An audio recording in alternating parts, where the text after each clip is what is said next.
ओम साईं राम।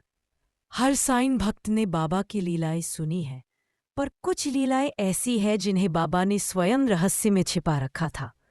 आज की कथा ऐसी ही एक अनकही लीला की है, जब साईं बाबा स्वयं छाया बनकर शिरडी में प्रकट हुए। साल था 1913।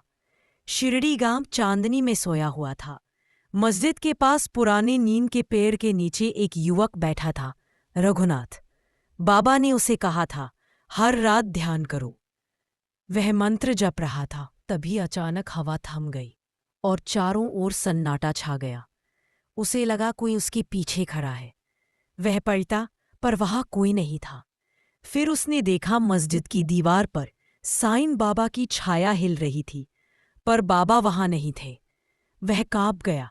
बाबा, उसने पुकारा। तभी ठंडी हवा चली और बाबा की आवाज गूंजी, रघुनाथ, डर मत, ये तुम्हारी परीक्षा है। हर भक्त का सबसे बड़ा शत्रु उसका भय है। छाया को देखकर डरने वाला प्रकाश को खो देता है।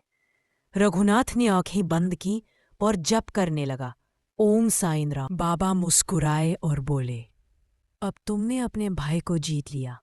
यह छाया मैं नहीं, तुम्हारे भीतर का अंधकार थी।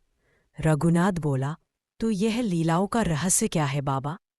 बाबा ने कहा, दम मनुष्य अपने डर और संदेह को त्याग देता है, वह मुझे अपने भीतर देखता है। उस रात के बाद हर पूर्णिमा पर उस नीम के पेड़ की छाया मस्जिद की दीवार पर बाबा की आकृति बन जाती थी। गांव के लोग इसे साईं छाया दर्शन कहते हैं। जो इसे देखते उनके जीवन से भय मिट जाता था। एक दिन बाबा ने कहा, प्रकाश को पहचानने के लिए अंधकार जरूरी है। जब तुम अपनी छाया को स्वीकार करते हो तब तुम मुझे पहचानते हो। रघुनाथ उस दिन के बाद साईं बाबा की सेवा में समर्पित हो गया। उसने कहा, जो साईं की छाया को देख लेता है वह जीवन भर निडर रहता है, क्योंकि वह छाया ही बाबा का आशीर्वाद है। ओम साईं राम।